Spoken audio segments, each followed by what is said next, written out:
way you get more product and service, especially for community.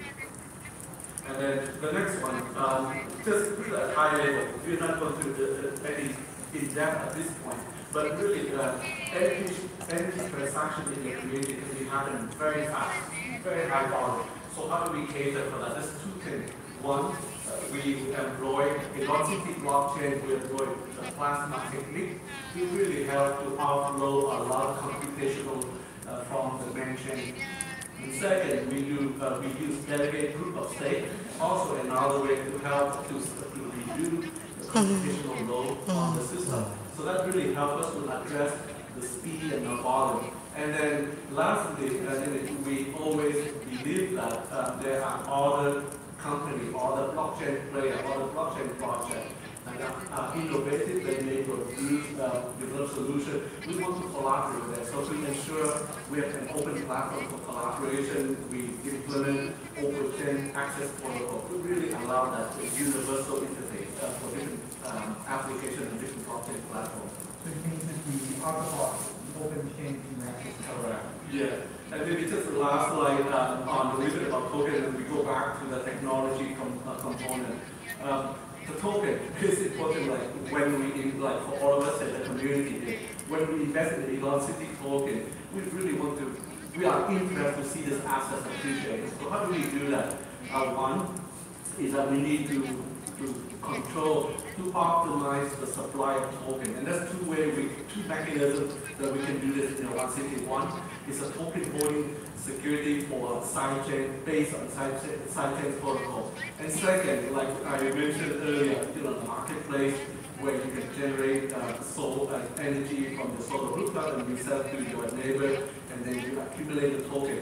And if you want to buy another battery storage system, another DC appliance, another PV solar system, you will be able to buy that Elon City token. So to do this, we will encourage and help energy consumers to accumulate to hold the token for the period until they have sufficient so they can buy. So this is two simple mechanisms that we can use to help to manage the token supply.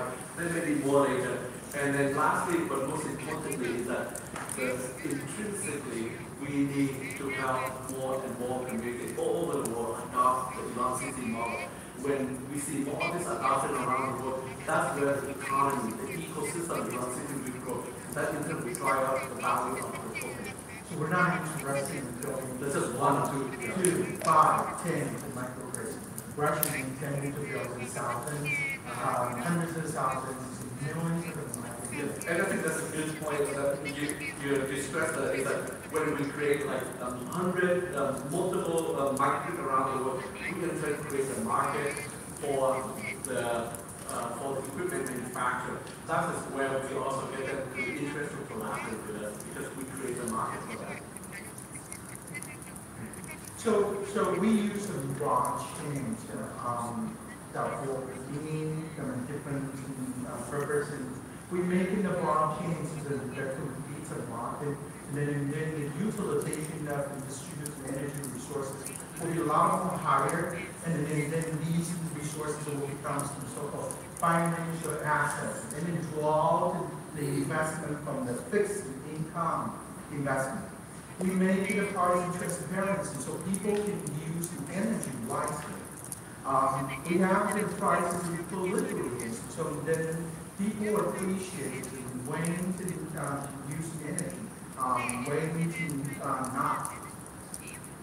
In terms of the markets and inflation markets, if we have somebody that exploits the markets, then the participation will be low. There will be no trades on this market. And then naturally, your equipment will stay idle. Likely, the balance becomes the backup. That's not in our intention.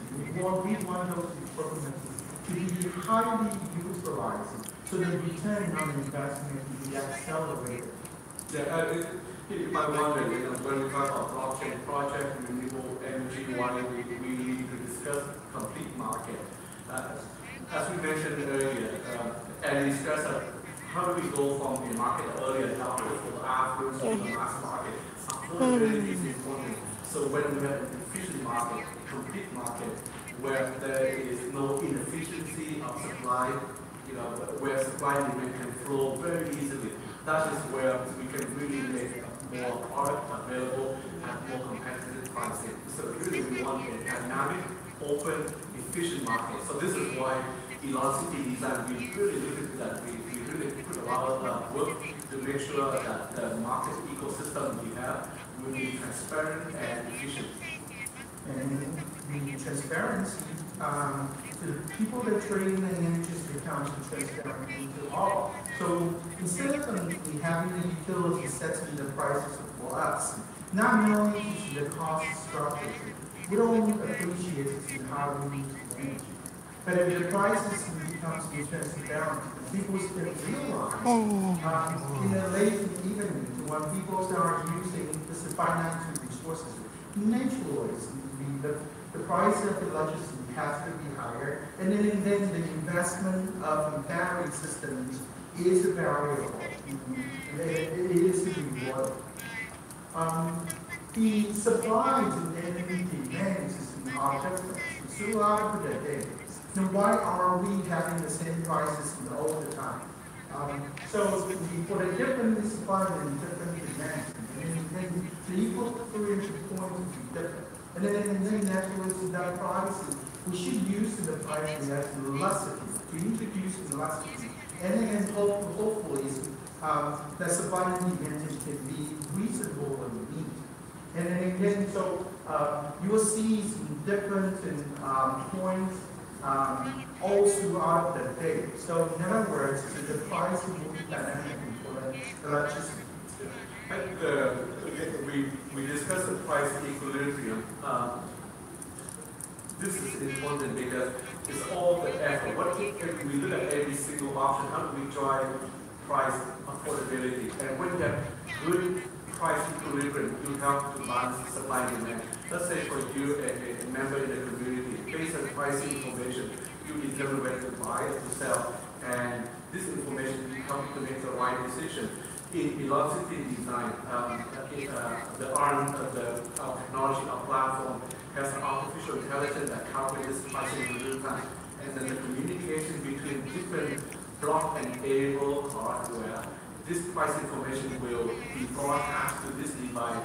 So this device could do automatic trading based on the condition that you set in the smart contract.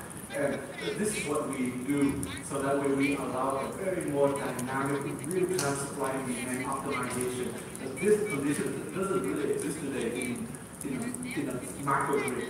The utility, because they cannot do this, usually they will procure extra capacity just to stand by, so you will never be short. And this extra capacity costs a lot of money. And then what happens? You and I, the ratepayer, we have to pay for that. But in the velocity, we seek to eliminate that to provide equilibrium pricing available to everyone. And then so that way it helps them to make a better decision to buy, to sell, to use, or to consume. I mean, at the end of the day, it's a finite resources, right? So then we use the prices to adjust the supply to the supply or the excessive demand. The key to build the new world and infrastructure without first investigating the cost of infrastructure. Historically, Tesla energies come from the top-down model, so they are basically asking people to pay more for renewable energy. I mean, that's perfectly okay while we have to do nothing. But then when the markets reach 10, 12, and 15% saturation, that model just doesn't go any further. And then so that's the reason why we need to come from the bottom up. We need to have this to the rest of the 85% of people, or maybe even 90% since the financial crisis in the economy, and then Federal Reserve, the central banks are printing the money. And the people now can no longer afford the really expensive electricity. So the first thing to do, if we're going to take the renewable energies any further, make the renewable energy cheaper than what you can buy from the utility. And by the way, do you know, most of your finances are actually directly current? Yeah, I think this is good for you to explain.